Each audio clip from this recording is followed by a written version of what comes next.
Hello po mga kababayan, dito na naman po tayo, Sunday dito sa amin, 2:26 ng hapon, sa atin po, 3:26 ng umaga ng Lunes dyan. Mga kababayan, ay ito po sa pagkamatay ni Akop ay condolence po sa pamilya.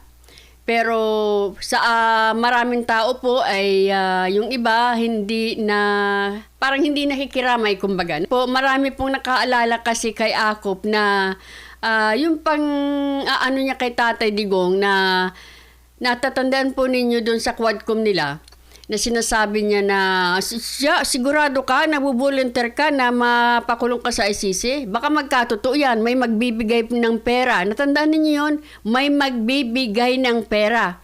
Meaning to say, alam na nila na mangyayari yung pagkidnap kay Tatay Digong. Bakit? Kasi nga po, lalong sumakit ang kalooban ng taong bayan nung magkatotoo yun na makuha si Tatay Digong. At lalo pang sumakit ang kalooban ng taong bayan nung malaman natin na meron na talagang tiga-ICC dyan na nangangalap ng kung ano-ano at hinahouse pa nila. Binibigyan pa nila ng security at ng lahat. So talagang pinagplanuhan po yung pagkuha kay Tatay Digong at ikaw kasama ka dyan, Akop. Nagkikiramay po ako, sumalangit nawa po ang iyong kaluluwa. Pero marami ka pong nasaktan sa ginawa po ninyo, yung pagkukwad-kum po ninyo. Yan ang masasabi ko dyan kay Akop. Pero merong sinabi dito si Congressman Kiko Barsaga, which I agree. Sabi niya, Congressman Romeo Akop's death will not stop him from facing justice. He must be investigated for his involvement in the flood control corruption. That I don't know. But nakita lang po natin yan. So marami pong, sana nag-iiwan kayo ng maayos na legacy. Kaya nga sinasabi natin, there is no such thing as forever. At yung pong mga nandyan pa, huwag kayong nakakasigurado. Marami kasi po ang nasaktan ninyo eh. Marami po, millions ang tao pong umiyak, lumuha sa mga pinaggagawa ninyo, lalo ka na dyan sa administrasyon. Ito pa po mga kababayan, natatandaan po, kaya sabi nga nila talagang medyo parang deadly ang nangyayari sa atin. Why? Natandaan po ninyo yung, mamaya puntahan natin yung sinasabi ko, kinaladkad pa nila yung INC dyan sa Madriagal na yan. Natandaan po ninyo, sabi ko sa inyo yung isa rin pong na trabahador ng dating trabahador ng National Irrigation Authority. Meron pong siya po ay nag-expose ng anomalya, I think 75 million anomaly, kung hindi ako nagkakamali, dyan sa National Irrigation Authority. Namatay din po yun. Pinatay po yun noong October 2025. Ngayon po, noong November 2025, meron din pong na-unalive po ang sarili niya. Isa din po siyang engineer na tiga Sorsogon na siya po ay chairman ng Bids and Award Committee. Yung po in-unalive niya sarili niya. Yan po yung nangyari November 2025. Now, meron na naman tayo si Yusik Cabral, in-unalive. Yan ang sabi nila, ang sarili niya, December na. So, October, November, December, 3 taong kaluluwa ang nawala. Dahil po sa anomaly. Diba? So, mga kababayan, kumbaga, parang nagiging deadly ito. At itong si Akop, of course, natural naman yung nangyari sa kanya. Pero remember mga kababayan, nawawala yung iba. Wala si Sergeant Gutesa. Wala si John Paul Estrada. Wala si Mark Teksay. Wala si Saldico. Wala si Pangandaman. Wala si Bersamin. At nasaan po si Bunuan na dapat bumalik na siya noong, kung hindi ako nagkakamali, December 17. Asaan si Bunuan? Ang ating bansa po ay napapalibutan ng mga korap na tao. So, dahil po dyan, milyones ang taong nasasaktan sa damdamin. Hindi po maganda ang nangyayari sa ating bansa. Ito po, kasi meron dito, tungkol dito, yung pong kay Yusek Cabral, mga kababayan, hindi ko po talaga mahagip anong ginagawa niya doon. Yung meron siyang fear of heights, anong nandoon siya, ba't siya sinasabi, siya raw po yung nakaupo doon. Ulitin ko po, it's impossible. Ang hirap pong lumapit kapag ikaw ay takot. Unless, wag na ko lang sabihin. Sabi ko ito mga kababayan nito, tingnan niyo po ito. Sabi nitong si Falses, itong tungkol dito kay Yusek Cabral. Sabi nito ni Falses, nitong dilaw na ito, dilaw to the core, Duterte hater. Wala na pong ginawa itong mga ito, kundi kaladkaran din ng Duterte. Sabi niya, my Tweety Bird said DPWH Yusek Cabral was being pressured into becoming a witness by Marcos forces but counter pressure by Duterte forces. Masasabi kong mayroong kayatang kasinungalingan dyan, Falses. Hindi gawain ng Duterte yan. Wala silang pakialam, wala rin naman silang kinalaman sa mga nangyayari dyan. 'Di ba? Kahit pa sabihin ninyo na nandoon na siya sa panahon pa ni Tatay Digong, wala siyang kinalaman sa 1 trilyon na nawala. Okay, Falses? Wala siyang kinalaman. In addition, sabi siguro pa nabasa nyo na, sabi po ni Congressman Leandro Leveste, siya daw po ay willing, ito pa, ipakita natin to. Ito po. Kaya ikaw, masasabi ko, Falses, Duterte hater ka lang. Sabi po ni Congressman Leveste, she wanted to be a state witness and she was not being offered to be a state witness. Yan po ang nakakapagtaka. Bakit po, alam nating lahat, kahit tayo nagtatanong, bakit nasaan si Yusek Cabral? Una, hindi ninyo iniimbitahan dyan sa ICI. Pangalawa, bakit hindi nyo ino-offeran nga naman siya na para maging witness po siya, state witness? Yet, ang ino-offeran ninyo sila Alcantara dahil gusto ninyo magbalik ng pera. At saka si Roberto Bernardo. Sila mga ino-offeran ninyo. Gusto ninyo magbalik na mga pera. 'Di ba? So, kahit nga itong si Diskaya, nakulong na, 'di ba? Sila ang unang narinig dahil parang pagpapakita raw 'yun na talagang good faith sila, talagang gusto nila makipag-cooperate. 'Di ba? So, ang inopera ninyo yung dalawang gusto magsauli ng pera. Si Bernardo at si Alcantara. So si Alcantara pasok na sa witness protection? Anong klase yan? Alam ninyo, ang sabi nga po nitong si Congressman Leveste or ICI yata nagsabi na mas marami pa pong alam si Yusek Cabral kaysa kay Bunuan, 'di ba? Mas marami siyang alam kasi siya nga po ang planning undersecretary, siya nagpaplano, 'di ba? Siyang nakakaalam.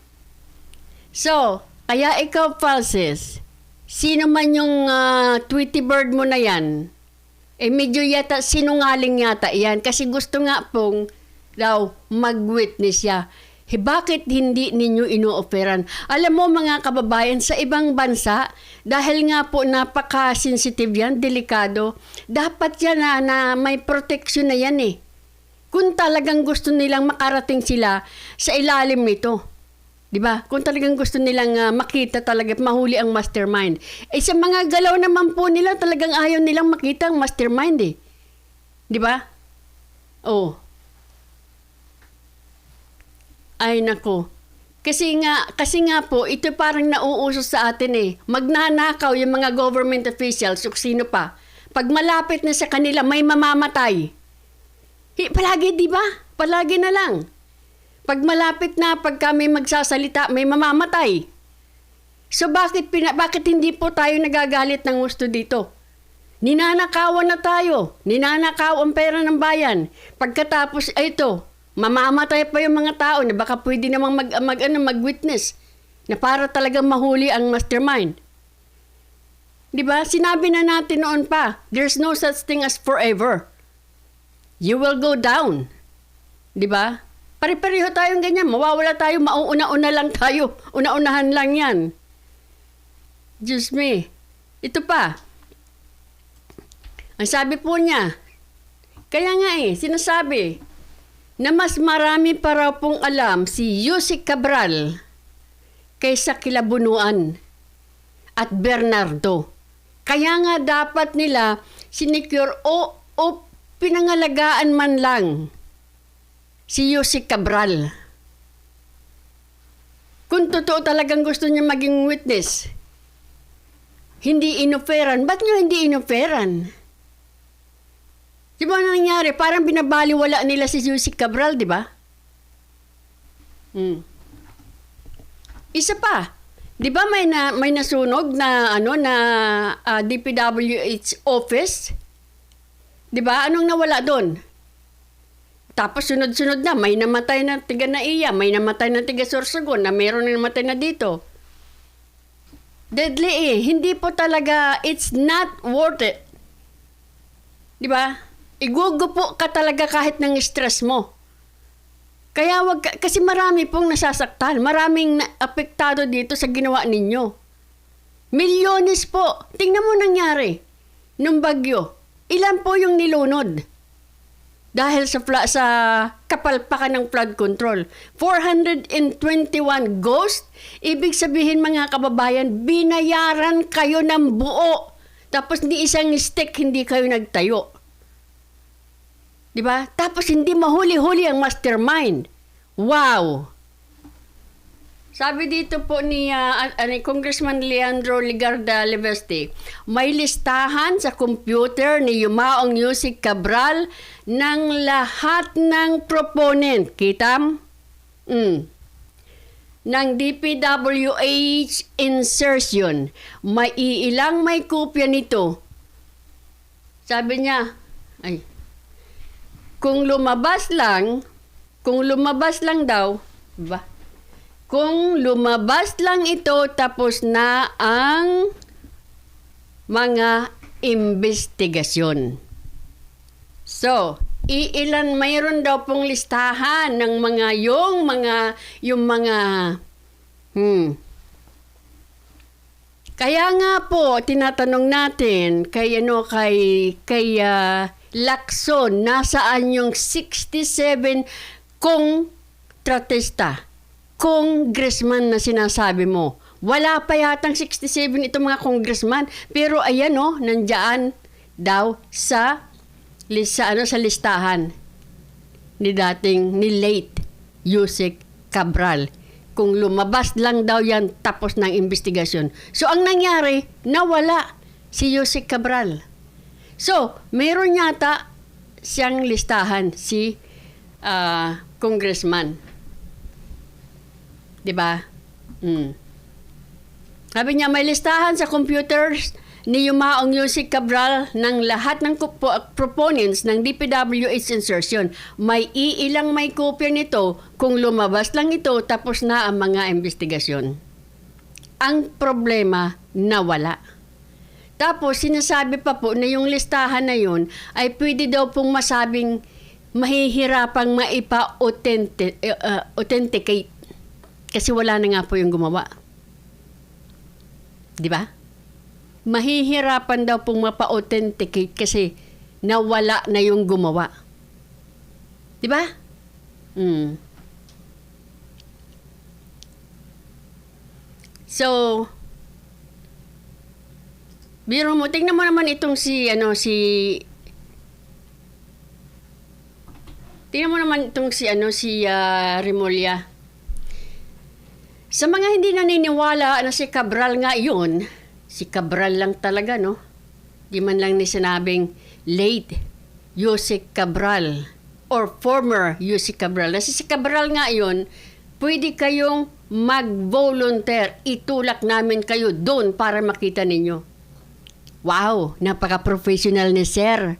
Napaka-powerful ninyo, ano? Ganyan kayo magsalita as if disconnect na talaga ang feelings ninyo sa mga taong nasasaktan. Hindi nyo alam siguro ang pakiramdam. Di ba? Napaka-powerful ninyo kayo magkapatid Di ba? Nauna nga yung kapatid mo mag-order sa mga pulis kung paano ang dapat gagawin Parang sa palagay tuloy ng taong bayan kayo na talaga ang may-ari ng Pilipinas kung umasta kayo. Naban sabi dito ni post po ito ni Sir Jason, sabi niya, gawain ba ng matinong tao ang ganitong pananalita? Naturingan pa man ding presidential factum ang tinamaan ng lintek. Parang may saltek kung magsalita pala itong si John Vic. Balita ko may ambisyon siyang maging presidente ng lupang hinirang. Ay nako, wala na po yan. Sa nangyari ngayon, wala pa pong makakalimot. Una, nakidnap si Tatay Digong at kasama ka, John Vic. Ngayon magsasalita ka na gusto mong tatawa-tawa ka pa, na itutulak namin kayo doon para makita nyo. So detached sa reality ang mga to. Napaka-powerful ninyo. Di ba? Ewan sa inyo. Okay. Ito pa. Paalala ko lang dito. Isa pa po kay Akop. May post po dito si Sir Jason sa again. Ang sabi niya dito, kung Romeo Acop, isa ka sa mga congressman na bumoto upang ipasara sa SMNI kahit alam mong ito ay labag sa saligang batas. Walang-wala po talaga silang sinunod. Talagang nabendalo. Abogado pa naman po yan. Yan si Acop. Kinuha nila yung franchise ng SMNI. Nawala naman po silang kasi parang ganun nga katatapang, kagarapal sila. Parang wala na talaga sila, dinitats na nila yung kanilang sarili sa humanity. Parang powerful na lang kami, marami kaming pera. Who cares? Sarado mo yan. Di ba?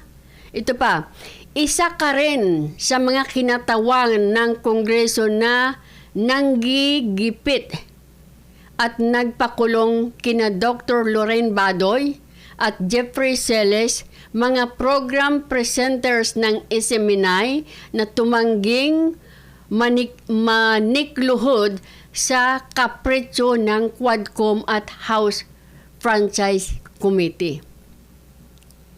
Isa ka rin sa nagpautos na hulihin at ipakulong si Pastor Apollo C. Cabuloy dahil sa tumanggi itong humarap sa mga congressman na gusto lamang ipahiya ang evangelist at dahil wala naman sa katuwiran at katuturan ang pagharap sa pulong. You have affected the economic condition of the people who work for our radio and television network. Diba? Nawalan sila ng SMNI. Wala silang paki. Diba?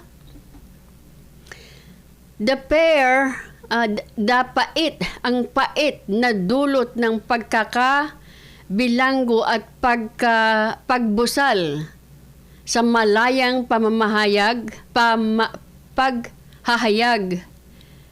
at pamamahayag ng bunga ng inyong pagmamalabis sa 19th Congress ay nananatiling lamat sa aming buhay. Ipinasa Diyos na namin ang lahat ng pagpapatawad at kung mayroon nararapat na kaparusahan sa iyo at sa iyong kapwa abusadong congressman sa kabilang buhay. Yun ang nga pong sinasabi, marami pong naapektuhan. Kaya kayo po dyan, yung mga quadcom na nagpahirap sa inyo, pati mga vlogger, pinahirapan ninyo, pinahiya ninyo. Diba? Kasi parang na-detach kayo sa reality, parang sobrang powerful ninyo. Bayad ba kayo? Diba? Yan lang po ang say ko dyan sa mga nangyari dyan. Pero ito po ay ang talagang main topic natin. Itong binalita ng Net 25 mga kababayan sa Ganang Mamayan ay ito pa lang, abogado. Dito na po tayo sa video ng sinasabi ko nga, yung abogado ay kumbaga sabi nga, kinaladkad pa din ang INC, ang Iglesia ni Cristo, dito kay Ramil Madriaga ba yun? Parang kumbaga, nag-name drop yung abogado. Kaya na-question po ito ni Senator Marcolita. Ito po, pakinggan natin. Liwanagin muna natin, kasi ewan ko lang kung napanood mo sa isang social media, Nelson, itong suspect na si Ramil Madriaga, may kaso ata itong kidnap for ransom, tama ba? Ayan. Oo, nakakulong siya. Nakakulong po ito dito sa Quezon City Jail. Aha. At sa may Bikutan. Bikutan, opo. BJMP. Tama. BJMP, tama. BJMP, Bikutan. Aha. Ito pong si Ramil Madriaga ay nachismis noon daw, na di umano ay pinuntahan pa raw ni BP Inday Sara sa kulungan para kausapin. Yun ang pinapalibas. Yun daw. Pero yun naman chismis ang anggulo na yun. Wala pang dyan. Walang confirmation. Doon po kasi sa kanyang panayam, Nelson. Sa abogado. Opo. Na, ano pangalan ng abogado? Attorney Ate, mamaya, hanapin ko. Oho. Ito hong abogado ito ay kinapanayam na isang... Abogado nino. Abogado po ni Ramil Madriaga na in-interview ito sa isang programa sa radyo. So si Ramil Madriaga, detention prisoner yan. Yes po. Opo, nakabilanggo po ito. Doon sa BJMP facility sa Bikutan. Kasong kidnapping for ransom. Ayan, ang kaso po niya, kidnap for ransom. Ngayon po, sinasabi nitong kanyang abogado na ito daw si Ramil Madriaga. Attorney Raymond Palad. Ayan, Attorney Raymond Palad. Sinasabi nitong si Attorney Raymond Palad na ito daw si Ramil Madriaga ay isang aktibong kaanib sa Iglesia ni Cristo, Sen, at Nelson, mga kababayan. Ayan, di ba? Ano naman ang dahilan at kailangang iugnay pa roon?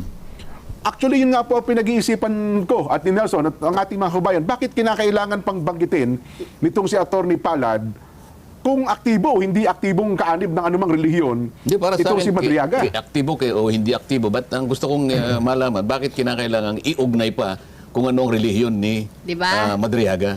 May angulo si Nelson yan. Ano sa tingin mo, Nelson? Sa tingin ko, dahil kapag Iglesia ni Cristo, mataas ang tingin nila. Baka makadagdag sa kanya, yung credibilidad. Ayun. So ano man ang sabihin niya, ay maingat niyang gagawin ito. Maaring makadagdag ng credibilidad kung totoo na siya ay miyembro nga ng INC. Ang problema, chinek po namin ng records. Para po bang ang ginawa nitong abogadong ito, kumbaga, nag-name drop siya. Para baka sakali, di ba, ganyan ang ginagawa ng iba. Di ba, nag-name drop sila. Baka hopefully na mabigyan ng consideration na, di ba? Nag-name drop, parang gano'n ang ginawa ng abogado. Pero, ba't hindi niya sinabi yung iba na, iba, katolik kayo, no? Di ba? Pero mga kababayan, grabe ka naman, Mr. Attorney Palad. Di ba? Tingnan mo tuloy, tinatanong, ano naman, anong kinalaman ng relihiyon ng isang tao at kailangan mo pang kalad ka rin dyan ang INC? Po sa membership roster ng INC si Madriaga. Ayan, parang taong 2023 pa yata siya inalis sa talaan ng Iglesia ni Cristo. Kaya kung sasabihin po ni attorney na siya ay aktibong kaanib o miyembro ng Iglesia ni Cristo, mukhang nagsisinungaling po yung kanyang kliyente. Sen. Hindi, saang punto niya binibigyan ng kredibilidad sana at kinakailangan banggitin mo kung anong kaugnayan niya sa... Parang name drop nga po, Sir Senador. Baka sakaling ang buong iglesia, simbahan ay magprotekta sa kanya. Parang name dropping nga. isang relihiyon. Ang context po kasi ganito. Tinatanong yung lawyer kung gusto nyo bang okay ba si Madriaga dyan sa jail, BJMP jail. Oho. O gusto nyong ilipat sa ibang lugar. Ang sabi ng abogado ay hindi, okay na po siya rito. Kasi siya naman po ay aktibong miyembro ng Iglesia ni Cristo. Ayun. At ang mga kasama niya rito ay mga iglesia din naman. Lalo na yung isa rito, dito din nakabilanggo yung Angel Manalo. Kaya okay ho sila rito, magkakasama na sila rito. Which is false. Hindi nga Mali-mali po po sila miyembro ng Iglesia ni Cristo. At paano sila magiging aktibong miyembro kung sila nasa loob ng pasilidad nakakulong? Oo, Sen. at pagka napatunayan Yan kasi nga, nagkasala, itinitiwalag. Oo. Kapag ka nakakulong ka, palagay mo nang naging miyembro. Kasi Opo. hindi ko kilala yan. Halimbawa, naging miyembro nga, Jen, Nelson. Hindi ka na magiging aktibong miyembro pag nakakulong ka Opo. Alam naman nila na ang isang aktibong miyembro ng Iglesia ni Cristo, marami tayong gawain na kinakailangan mag-participate ang bawat miyembro. Di ba? Opo. So kapag hindi mo na nagagawa yon, ay hindi ka na magiging aktibo kahit ano pa sabihin mo. Yes. Maaaring sabihin mo aktibo ka pero kabaligtaran na ang mangyayari sa'yo dahil hindi mo na kasi magagawa yung mga gawain na dapat sana isinasabuhay mo bilang miyembro. Kaya ako nagtataka, bakit kinakailangan angguluhan niya ng ganun? Ba't niya kailangan i-connecta doon? Yun Yung na nga po. pagiging aktibo o hindi aktibo. Hindi yun Ang importante sa akin, ba't mo pinipilit na angguluhan na siya'y dati o naging Iglesia ni Cristo member, di ba? Opo. Yun ba makakatulong sa depensa mo sa kanya o paano ba ang gusto niyang palabasin? Mukhang una, Sen, ako sasagot, mukhang wala namang may tutulong sa kanya yun. Ano? Kaya nga. Oo. Wala namang pinag-uusapan dyan kahit anong relihiyon mo Tama di ba? po. Diba? Minsan nga naisip ko tuloy nung nasa mababang kapulungan ako, nagsisintimiento yung mga kaibigan kong mga congressmen na Muslim. Opo. Kasi pag nagkaroon ng balita, halimbawa merong nakawan o kaya patayan. Nahuli. Opo. Si, anong pangalan halimbawa? Si X. Opo. Isang Muslim, sabi gano'n, ano? Ay nahuling pumatay ng ganito o Nagnakaw, Alam mo, ano sa ba? isang pagdinig namin, nagreklamo yung isa sa mga Muslim Oo. Sweeping kasi yun, Sen. Oo. Oo. Bakit pagka merong patayan at merong ganito, ganyan, bakit palagi pa ninyong sinasabi Muslim? Sabi niya, no? Opo. May katwiran naman siya. Oo. Bakit hindi nyo sabihin, ito, Katoliko? Yan. Bakit Diba? palagi ninyo sinasabi ganito? Sabi niya, natatawa ko dahil magkatabi kami. Opo. Tama rin naman, huwag mo nga angguluhan ng gano'n dahil wala namang connection yung kanyang naging relihiyon kung Opo. sakasakali. Tama. Unless meron siyang gustong palabasin. Oho. Yeah. Well, baka ikatwiran nung attorney Palad, hindi, yun ho ang sinabi sa akin ng kliyente ko na siya daw ay aktibong kaanib sa Iglesia ni Cristo. Kung hindi naman makakatulong sa depensa mo halimbawa, Ayan, opo. at lalong baka makasira, unang-una dapat inimbestiga. Paano ka naging aktibo ka niya? Ayun, sana- nakakulong ka, aktibo ka ba? Pag Sana- sinabi ko ito, masisira tayong dalawa nito. Sana pinagana din ni attorney isip niya. Ayan. Nangyari ganun. Kasi kung ako yun, Oho. paano ko naging aktibo nakakulong ka? Oho. Di ba? Hindi ka pwedeng maging aktibo kasi hindi ka na pwedeng mag-participate sa mga aktibidad na nakalatag sa inyong relihiyon. Ayan. So Opo. pagka kinuha ko yung linya mo, pareho tayo masisira. Ayun. Diba? Opo. Huwag na lang. Hindi ko nasasabihin yan. Ang masaklap nun, Sen, aktibo man o hindi aktibo, hindi ho siya talaga miyembro. Ayan. Yun ang sinasabi ko sa inyo kanina, ano nga ang kanyang gustong mangyari, bakit pati yung kung ano man ang kanyang paniniwala o kung ano man kinasangkutan niyang religion, bakit kinakailangang i-connecta mo yun? Hindi man makakatulong sa depensa mo yan. Kaya nga, tataka din ako doon kay attorney kasi malayo naman yung tanong, bakit niya naisabi yung pati relihiyon ng tao? Parang sa tingin ko, umahanap ng ng mga kakampi. Ano naman, Kakampi, yun na di ba, nga. pagka, kung paano magkaisa ang mga miyembro ng iglesia. Akala niya siguro ay madaling mauto. Ganun ba? Ang buong akala niya kung mo halimbawa naging iglesia. Opo. Palagay mo na naging iglesia. Opo. Ang Iglesia ni Cristo ay bigla na lamang gagawa ng paraan para suportahan siya kahit mali ang ginawa niya. Ganun ba yung Baka paniniwala yun ang niya? iniisip ni attorney. Maling-mali siya Opo. doon. Oo, Hindi kasi tayo kumukonsinte, Sen. No? Kahit pa sabihin natin aktibong miyembro ka, pero may ginawa kang mali, itinitiwalag po Oho. sa So, iglesia. ang nakikita ko sa attorney na yan, mukhang konti ang kanyang pagkakaalam kung ano ang Iglesia ni Cristo. Ayun. Oho. Yan. Sana po, maliwanagan kayo. Doon sa ating mga kababayan, mga nakapanood, wag ko kayo maniwala. Basta kakalad ka rin ang pangalan po ng Iglesia ni Cristo. Cristo sa ganung mga bagay. Ano ha? Diba? Anyway, Sen, di pa tayo na ibang paksa. Sana ho'y naging malinaw yan sa lahat. Ano ha? Doon sa mga nagtatanong po ako sa isyong ito.